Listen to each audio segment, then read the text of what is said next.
Mas dushi mesmo me prome viaje aqui na Bonaire como conhecer dushi isla aqui me digo bisa boso paisano na anta rede na mas dushi mesmo na recebi nos com man abrir e claro nós sabemos de CBA programa New Day nós grava na Coco Beach nós em transmissão live na parte meinta qual nós entrevista várias organizações de todo o tinta macon com regata e também nós transmitir certo a noite na dia tremendo evento de regata 2025.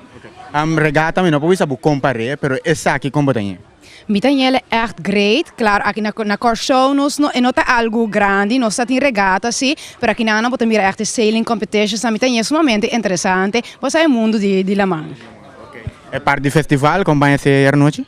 Mas é great mesmo, me digo que foi Young Boys, para mim é uma experiência na live também, é bom ambiente, bom performance, me também me cantante, dus me de área de música, pois andava a zuiver, também doblere, nós conhecemos doblere, não está de meu tempo, mas não também uma boa apresentação, era também estava a zuiver, então a weta cachê, se está echt minha coisa, se me está echt verlang, para mim precisar cachê.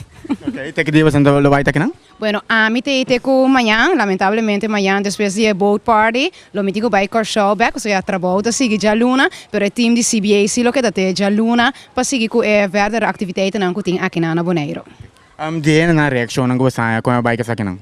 Bueno, nós temos tremenda reação tanto aí na Corshow e também aqui na Bonaire e claro, algo cultura e pessoa não estava a dizer Deus é boneriano não e nostalgia não com agora que regata te back a mina com a comissa. Então, tour pessoa que nós entrevistar tour mestre mencionar essa aqui.